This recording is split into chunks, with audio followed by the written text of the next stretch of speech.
সুধী দর্শক, আসসালামু আলাইকুম। রোজা অ্যাগ্রো ইউটিউব ও ফেসবুক পেজে আপনাদের স্বাগত জানাচ্ছি।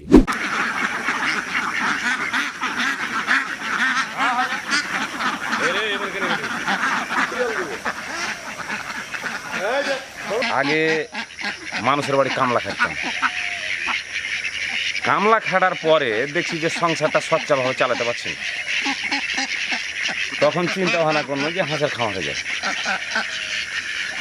এই হাঁসের খামার মোটামুটি 15-16 বছর থেকে করছি। মোহাম্মদ ইমতিয়াজ হোসেন একসময় তিনি অন্যের বাড়িতে দিনমজুরের কাজ করতেন। ঠিকমতো সংসার চালাতে না পেরে ধার দেনা করে অল্প পরিমাণে হাঁস দিয়ে খামার শুরু করেন। অনেক চড়াই উতরাই পেরিয়ে বর্তমানে পরিবার পরিজন নিয়ে ভালো আছেন তিনি। এই হাঁসকে খাওয়াই এবং নিজে খাই, নিজের সংসার চলে। যদি আল্লাহ একে সহি সালামত হয় তাইলে 9 লাখ টাকা ওর কাছ থেকে নেব। 9 লাখ টাকা নেওয়ার পরে দেখা যায় যে হাঁসটার ডিমের পার্সেন্ট কমে গেছে, তখন আমার হাঁসটা বিক্রি করে দিয়ে অন্য হাঁসকে পাল্টাবো।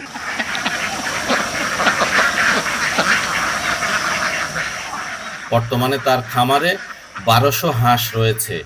কিভাবে হাঁসগুলোকে লালন পালন করেন, কি কি সমস্যা হয়, রোগবালাই ও আয় ব্যয় সম্পর্কিত বিভিন্ন তথ্য আপনাদের জানানোর চেষ্টা করব। আশা করি সাথেই থাকবেন।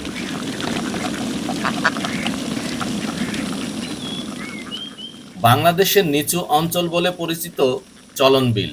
বছরের অধিকাংশ সময়ই এই বিল থাকে পানিতে টইটুম্বুর। সেই সুযোগ কাজে লাগিয়ে এ অঞ্চলের মানুষজন বিকল্প কর্ম হিসাবে বেছে নিয়েছেন হাঁস পালনকে। রোদ, বৃষ্টি, কাদা উপেক্ষা করে স্বাবলম্বী হওয়ার জন্য প্রাণান্তকর চেষ্টায় লিপ্ত এসব ব্যক্তিরা। খোলা মাঠের মধ্যে এমন একজন হাঁস খামারির সাথে কথা হয়। তার নাম মোহাম্মদ ইমতিয়াজ হোসেন। বাড়ি হলো সাপা থানা এবং জেলা নগা। গ্রামের নাম হলো শিমুলডাঙ্গা।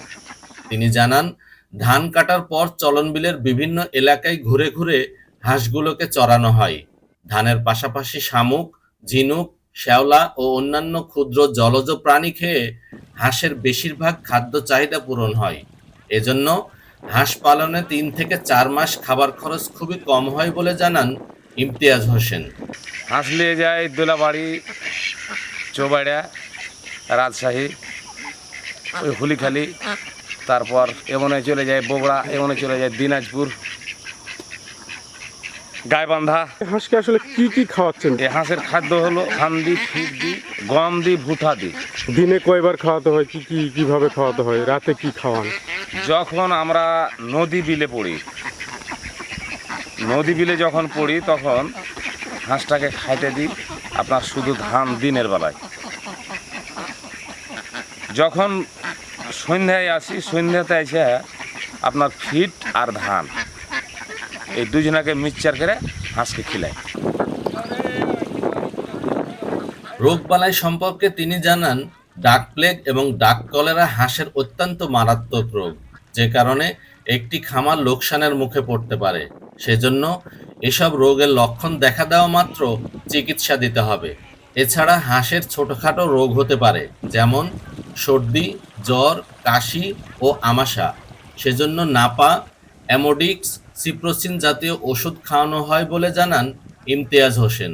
যে ডিম দিতে লেগেছে ওই সময়খানে হাঁসকে রোগ হয়। ওই হাঁসটা রোগ হলে পারে ওইখান থেকে তখন ওই ডাক প্লেগ আর কলেরা এই দুটা থেকে যদি বাঁচা থাকতে পারে তাহলে আশা করি আল্লাহর রহমতে ওই কিন্তু লাভবান হবে। এবং মূল হাঁসের অসুখ হলো পায়খানা আর সর্দি। এই দুটাকে চেক করতে হবে। এই দুটাকে চেক করলে পরে জীবনে হাঁসকে অসুখ হবে না। এই যে ডাক প্লে আর কলেরা, এই দুটো আসলে কিভাবে আপনি বুঝতে পারবেন যে হাঁসের রোগ? এটা আপনার হাঁসের প্রথমেই হাঁসকে খোঁড়াবে। যখনই খোঁড়াবে তখন কিন্তু ওই হাঁসটাতে খাবে কম। এক পাঁকেরা খোঁড়াবে এবং হাঁসটাতে খাবে কম। যখনই খাবে কম তখনই আপনাকে বুঝতে হইলে যে হাঁসটা আমার কিছু হয়েছে। ওই যদি নাই বুঝতে পারে তাহলে ওকে ডাক্তার এসে দেখাইতে হবে। হাঁসটাকে একবার অতি তাড়াতাড়ি চিকিৎসা নিতে হবে যে ডাক্তারে নিয়ে গেছে। তিনি আরও জানান, খাকি ক্যাম্বেল জাতের হাঁস 4.5 মাস বয়স থেকে ডিম দেওয়া শুরু করে, যা 2 বছর পর্যন্ত ডিম দিয়ে থাকে। এক একটি হাঁস বছরে 300টি পর্যন্ত ডিম দিয়ে থাকে। বর্তমানে 1200 হাঁস থেকে প্রতিদিন 700টি ডিম পাওয়া যাচ্ছে। আগামীতে ডিম আরও বাড়বে বলে আশা করছেন তিনি। এই 700 ডিম, যা 12 টাকা 50 পয়সা পিস হিসাবে প্রতিদিন 8,750 টাকার ডিম বিক্রি হচ্ছে। দিনে কতগুলা ডিম পাচ্ছেন? এখন আপনার গড় 700। এই ডিম কি করেন প্রতিদিনের? এই ডিম অনেক সময় ডিমের আড়তে বিক্রি করি, আর অনেক সময় ফের বাচ্চা ফোটার জন্য হ্যাচারি দিই। কত করে বিক্রি করেছেন, কি দামে? ডিমটা এর আগে আড়তে বিক্রি করেছি আপনার 10 থেকে 12 টাকা পর্যন্ত। হ্যাচারিতে ডিম বিক্রি করেছি 17 থেকে 18 পর্যন্ত। এখন ইদানিং ডিম বিক্রি করছি 1250 টাকা। হাঁস পালন করে আসলে লাভবান হওয়া যাবে কিনা, মাসে কি মনে করছেন আপনি? যদি আল্লাহ রোগবালা থেকে মুক্তি করে, বাঁচাইতে পারে, তাহলে হাঁস পালা যাবে। হাঁস পালে সংসার সচ্ছলভাবে চলবে এবং কোনো অসুবিধা হবে না। এখানে আসলে যে 1200 হাঁস পালন করছেন, আসলে কয়জন কর্মচারী রাখছেন, কি কি অবস্থা? 1200 হাঁসে আপনার আমরা আছি, অনেক সময় ওদের দুইজনে করা যায়, মানে রাখাল কিষান পাওয়া যাচ্ছে না, তখন কিন্তু 4 জনাতে করেছি। আর একটা রাখাল থেকেছি, তাকে 500 টাকা দিন হিসাবে, 15,000 টাকা মাস হিসাবে ওকে টাকা দিই। অনেক সময় দেখা যায় আজকে কাজে যাবো না, তখন তো আমরা বেকারে পড়ে যাব। তখন ওই বিষয়ে তখন আমরা করি কি, যে না এই 2 জনা 3 জনাতে করা যাবে না, 4 জনাতে হাঁস করবো, যেন হাঁসটাকে কন্ট্রোলে নিয়ে আসতে পারি, কাউরি পাশাপাশি দৌড়াইতে না হয়। এই বিষয়ে নিয়ে তখন 4 জনাতে ফানো। কিরকম দৌড়াতে হয় আসলে, কোথায় কোথায় কিভাবে কষ্ট করতে হয় আপনাদের? আসলে হাঁসের খাওয়া লে হিসাব, যখন যেখানে খাবার বেশি পাই, আপনার ধরে নেন কখনো যে আপনার ওই যে রাজশাহী, চৌবাড়া, দোলাবাড়ি, আপনার এমন চলে এলেন ভারসো, তারপরে চলে গেল আপনার পাইকিড়ে, চলে গেল তেজবান, তারপরে চলে আসছি নগা, এমনে চলে যায় আপনার গাইবান্ধা, এমনে চলে যায় দিনাজপুর। এই সব জায়গাগুলোতে দেখে শুনে যখন যেখানে খাবার পাই সেখানে তখন আমরা চলে যাই। কিন্তু আসলে এই যে রাতের বেলা, রাতের অন্ধকারে আপনারা যে জঙ্গলে পড়ে আছেন, আসলে কবরস্থানের মধ্যে, আসলে এরকম কেন? এইটা করতে কিরকম মনে হয়? এই জঙ্গলে পড়ে থাকছি, যখন আমরা এই হাঁসটাকে বাড়িতে নিয়ে থাকবো, তখন কিন্তু এতগুলো হাঁসকে খাবার দেওয়াটা সম্ভব নয়, তখন লাভের বেনিফিটটা আসবে না, অত্যন্ত কম আসবে। আর এই হাঁসটাকে এক জায়গাতে নিয়ে থাকা যাবে না, তাহলে খাইতে কম পাবে। আর এবং ওই এক জায়গাতে নিয়ে থাকলে ওখানে জীবাণু জন্মিবে, ওই কারণে আমরা কিন্তু বিভিন্ন জায়গাতে দৌড়িয়ে বেড়াই। আর যদি এই জঙ্গলে না থাকি, বাইরে না থাকি, অনেক সময় দেখেন যে ওই বাড়িতে একটা হাঁস মারা গেছে, কি একটা মুগরি মারা গেছে, কি ওর বাড়িতে রোগ ঢুকে আছে, মুগরিকে অসুখ হয়ে আছে, ওই নিয়ে যেয়ে তখন ওই কানটাতে ফেলে দিলে, বাড়ির পার্শ্বে লেগে ফেলে দিলে, তখন ওই আমার হাঁসটাতে করে কি, যে ওই জীবাণুটা তখন ওই ঠুকরে ঠুকরে খাবে। যখন জীবাণু ঠুকরে খাবে তখন কিন্তু আমার হাঁসকে অসুখ হয়ে যায়। এই কারণে আমরা ফাঁকা জায়গাতে, ওই জঙ্গল হয়ে গাছ ঝাইলে ফাঁকা জায়গাতে চলে যাই, ওই ফাঁকা জায়গাতে আমরা তখন থাকি।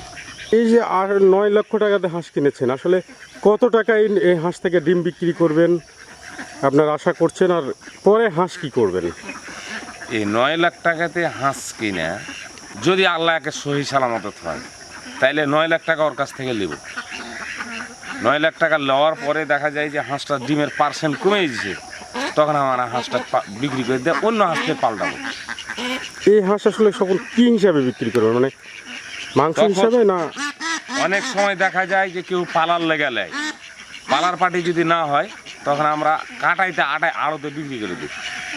আড়তে বিক্রি করে দিলে আপনার পালার পাটি হয়তো কিনছে 50,000 টাকা সহ, পালার পাটিতে কাটাইতে তখন কিনবে হয়তো 45,000 টাকা সহ। তখন আমরা যখন পালার পাটি না পাই তখন কাটাইতে দিয়ে দেবো, ওই তখন হাটে তখন মানুষের কাছে বিক্রি করে। দেখা যায় হয়তো 9 লাখ টাকাতে হাঁস বিক্রি করেছি, 8 লাখ টাকা পাইনি, 1 লাখ টাকা লস গেল, কিন্তু আমি ডিম বিক্রি করে পেয়েছি 9 লাখ টাকা, তখন 1 লাখ টাকা আমি ওইখানে ঢোকাই, 8 লাখ টাকা ক্যাশ হলো। আর এই খাওয়া খরচ বাদ দেওয়ার পরে 9 লাখ টাকা আল্লাহ যদি দেওয়া হয় তাহলে পাওয়া যাবে। দর্শক বন্ধুরা, বাংলাদেশের অধিকাংশ এলাকা যেমন নেত্রকোনা, সুনামগঞ্জ এবং চলনবিলের বিশাল এলাকা জুড়ে রয়েছে হাওড়, বাওড় নদীনালা ও খালবিল। এসব এলাকার জমিগুলো থেকে ধান কেটে নেওয়ার পর হাঁস পালন করা যেতে পারে। পড়ে থাকা এসব ফ্রি খাবার খাওয়াতে পারলে খামারিরা হাঁস পালনে অধিক লাভবান হবে। পাশাপাশি সরকার থেকে খামারিদের সহযোগিতা করা গেলে প্রান্তিক মানুষগুলোর আয় বাড়ার পাশাপাশি এগিয়ে যাবে বাংলাদেশ। ভালো থাকবেন, রোজা অ্যাগ্রোর সাথেই থাকবেন।